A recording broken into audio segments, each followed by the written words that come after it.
ஜெயா தொலைக்காட்சி நேயர்களுக்கு காலை வணக்கம். காலை மலர் நிகழ்ச்சியில் தெரிந்ததும் தெரியாதுங்கிற நம்முடைய பகுதியில் நாள்தோறும் பல புதிய தகவல்களை தெரிஞ்சிட்ருக்கோம்.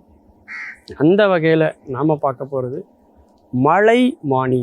மழை எவ்வளோ பெய்திருக்கிறது அப்படிங்கிறத தெரிந்து கொள்வதற்காக மழை பொழிவை அளக்கக்கூடிய கருவிகள் இன்றைக்கி நிறைய இருக்குது. நவீன விஞ்ஞான தொழில்நுட்பத்தில் எவ்வளோ துல்லியமாக கணிக்க முடியுமோ அந்தளவுக்கு நம்ம கணக்கிட முடியும். ஒவ்வொரு பகுதியிலையும் எவ்வளோ மழையளவு பதிவாயிருக்கு அப்படிங்கிறத ஒரு குறிப்பிட்ட நேரத்தில் நம்ம தேர்ந்தெடுத்து கேட்டு தெரிந்து கொள்ள முடியும். அப்படி மழைப்பொழிவு எல்லா இடத்துலையும் ஒரே மாதிரி இருக்கிறதில்ல. பருவநிலைக்கு ஏற்ப, கால மாற்றத்திற்கு ஏற்ப, சூழலுக்கு ஏற்ப அந்த மழை பெய்யக்கூடிய விகிதம் மாறும். ஒரே நகரத்திலே ஒரு பகுதியில் மழை பெய்யும், ஒரு பகுதியில் மழை பெய்யாது. ஒரு பகுதியில் அதிக மழையாக இருக்கும், ஒரு பகுதியில் மிதமான மழையாக இருக்கும். சில இடங்களில் தூறலோடு நின்று போயிடும்.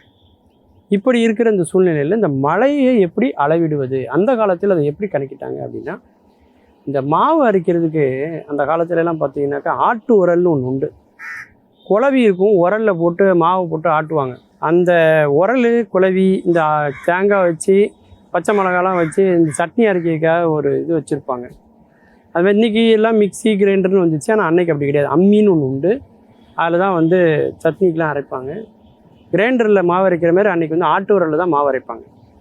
அந்த ஆட்டு உரல் எங்கே இருக்கும் அப்படின்னா, வீட்டில் முற்றத்தில் இருக்கும். முற்றம் அப்படிங்கிறது என்னென்னா, வீட்டினுடைய நடுப்பகுதி மேலேருந்து காற்று வரக்கூடிய அந்த வெளிப்படையான ஒரு இடம். மிகப்பெரிய வெயிலாக இருக்கட்டும், அல்லது காற்றாக இருக்கட்டும், மழையாக இருக்கட்டும், பஞ்சபூதங்களும் வரக்கூடிய இடம் தான் அந்த முற்றம். அந்த முற்றத்தில் தான் அங்கே அந்த ஆட்டு உரல் அங்கே இருக்கும். ஆட்டக்கூடிய அந்த உரல் அங்கே தான் இருக்கும், மாவாட்டக்கூடிய உரல். அதில் மழை தண்ணி விடும். அதுதான் அன்னைக்கு மலைமானியாக அந்த காலத்தில் இருந்திருக்கு. அவங்க அந்த ஆட்டு உரலை பார்த்து எவ்வளோ தண்ணி நிரம்பியிருக்கு, ஆட்டு உரல் முழுவதும் நிரம்பிருச்சா இல்லை கொஞ்சம்தான் நிரம்பியிருக்கா, பாதி நிரம்பியிருக்கான்னு வச்சு தான் அவங்க அந்த காலத்தில் உழவையே முடிவு செய்வாங்க. அதாவது அந்த ஆட்டு உரல் இருக்கு இல்லையா, அது பார்த்திங்கன்னா அதை வைத்து தான் ஓர் உழவா ஈர் உழவா அப்படின்னு முடிவு பண்ணுவாங்க. மூ உழவு அப்படின்னு ஒன்று உண்டு. அதாவது என்ன, லேசாக உழுதா போதுமா, ரொம்ப ஆழமாக உழணுமா, இல்லை அதிக ஆழமாக உழணுமா, இந்த ஆண்டு நம்ம என்ன பயிரை வைக்கலாம், எவ்வளோ தூரம் விளைச்சல் இருக்கும், இந்த ஆண்டு மழைப்பொழிவு எப்படி இருக்கும் அப்படிங்கிறத அந்த மாவாட்டக்கூடிய உரலில் விழக்கூடிய மழை தண்ணியினுடைய அளவை வச்சு அன்றைக்கி பெரியவங்க சரியாக கணிச்சிருக்காங்கன்னா, எப்பேற்பட்ட ஒரு அனுபவ அறிவு உடையவர்களாக நம்முடைய முன்னோர்கள் இருந்திருக்கிறார்கள் என்பதை நம்ம நினைத்து பார்க்கணும்.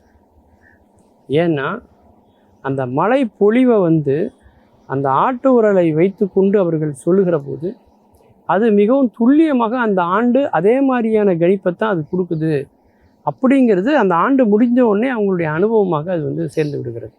அந்த காலத்தில் இரவிலும் பகலிலும் மழை பொழிந்திருந்தாலும் கூட அது என்ன மழைங்கிறது அந்த உரலை பற்றி சொல்லிடுவாங்க. அதாவது தூறல் அப்படின்னா புல் நனையக்கூடிய அளவுக்கு இருந்தால் அது தூறல், அது எளிதில் உலர்ந்து விடும். சாரல்னா என்னென்னா மண் குளிரும்படியாக இருந்தால் அது சாரல். மழை என்றால் என்ன அர்த்தம் என்றால் ஓடை நிறைந்தால் அது மழை.